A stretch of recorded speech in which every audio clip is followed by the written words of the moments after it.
Han Solo's Revenge is a book with a startlingly threatening name, but the material itself never really lent to that title. There isn't much to add about the production aside from what I already mentioned in my retrospective on At Star's End, except to say this book released in October 1979, a mere 6 months after the first, and was set up to be the middle entry in this little Han Solo anthology trilogy that Brian Daley was creating with Del Rey Publications. The book takes place again in 2 BBY, and Han Solo and Chewbacca have been striking out recently in the corporate sector in their smuggling operations until they meet an anonymous person who offers them 10,000 credits for a smuggling job to learn with no questions asked, though this cargo ended up being a group of slaves, something that Han and Chewie refused to work with. After turning on the slavers, they're steadfast on collecting from the employer and freeing the slaves. This sends them to Bodine, and they head to the rendezvous where they were set to collect payment, where they meet Fiola, rather than the slavers' larb. She convinces Han that despite working for the corporate sector, she's chill, so the trio head off to try to get payment, with Fiola trying to catch the slavers for the corporate sector. Though as Fiola and Han head out, Chewie meets Spray, a teen and repo man who's trying to repossess the Falcon for his employer since Han is behind on his ship payment. I shit you not. I guess whatever. But now the group of 4 want to head to Amund. The slavers on Amund, though, have been watching Fiola already, and now Han and Chewie. This makes it so the group is forced to split up. Han stays with Fiola as Chewie and Spray take the Falcon with Blue Max and Bullocks from the first novel aboard to Amund, as Han and Fiola take a passenger freighter to try to dodge the slavers.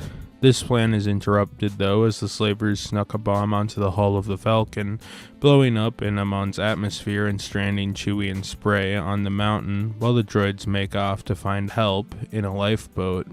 Han and Fiola end up looking for evidence that the corporate sector was involved in the whole conspiracy, and wind up at the homestead of Morglod, who Han saved from a brutal space cowboy, Galandro, who he challenged to a duel following Galandro's disrespect of his sister, with Morglod, who was young, standing no chance against Galandro, and Han stepping in exchange for parts for the Falcon and help finding his ship and co-pilot.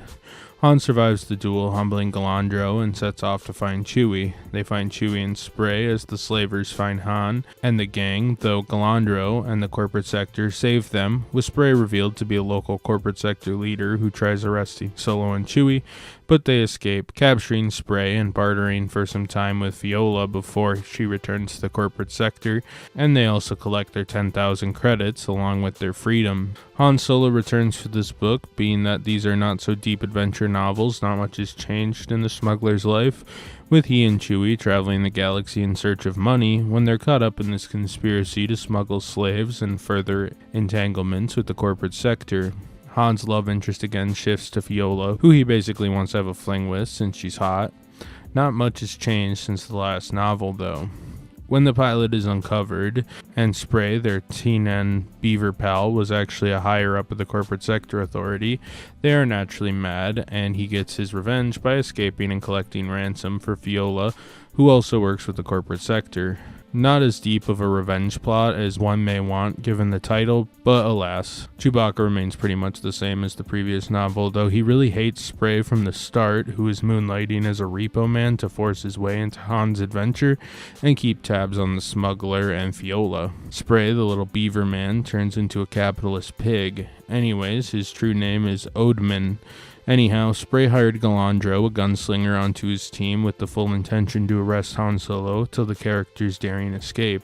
Spray is a Teenan, as I said, and the species is fairly obscure in the Star Wars universe, which actually finally saw its adaptation on the screen in any medium in the show Star Wars The Acolyte, a show I wish I could stop talking about, but since intelligent beaver people are one of my special interests, I will give the show props for including these little guys since they're sort of fun. Galandro is a gunslinger who starts antagonizing Han in both this novel and the third entry in the series, Han Solo and the Lost Legacy. Being a famously dangerous, almost Old West-style outlaw character who's supposed to be the best gunslinger in the galaxy, and can definitely best Han on most occasions, though Han kind of has to neutralize him with his wits. This book, he's also trying to kill the kid Morglod since he wants to hit on his sister. Galandro is definitely a side character, but he's a pretty neat one at that. I like space cowboys. Finally, we have Viola, a mid-level corporate sector agent who wants to team up with Han Solo to stomp out the slave ring, striking up sort of a romance with Solo by the end of this novel. At points, she's kind of conflicted with her duty to the corporate sector and her lust towards Han and desire to end the slave ring. Eventually, she is promoted by Sprafe, moving up the corporate sector ladder, and in terms of Star Wars Legend continuity, stays there as long as it lasted. Not much has changed to the tone, still adventure serial-esque, though I think this one leads more into the realm of a western set in space, rather than a James Bond novel as I felt the first one did. This one just relies less on sci-fi themes and more on roaming around the desolate planet of Bonadan, which was exhausted of resources with scarred lands and decaying crops and such. Lots of riding around on swoops and stuff as well, which kind of lends to the old cowboy on a horse style battles. It's fun. This book, I think, adds a bit more humor than the last. Han meets a bartender that can't tell people apart since he has facial blindness, which I thought was pretty goofy. The weird otter man was the villain, kind of, but there are still some dark moments, like the slavery stuff. Nothing taken all that seriously, though, with Han basically just proclaiming he doesn't fuck with slavery, as do most of us.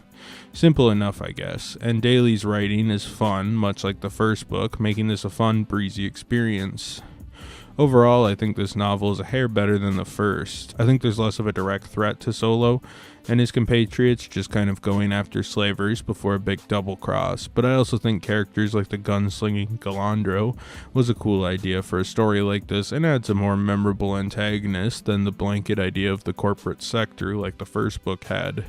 I also like how the corporate sector isn't some super evil, corrupt people. There's a little more gray to them when compared to like the Empire. Viola and Spray are decent people working in middle management at a sketchy company, basically. I'm sure not everyone working at Enron was a horrible, evil person, though I'm sure a lot of them turned a blind eye to evil, horrible shit, but in terms of the galaxy as a whole, it's hard to really say this is the worst group of people. They're just doing what they're doing to get by, and I find that kind of interesting coming from a corporation that was kind of the stand-in for the Empire in the first book.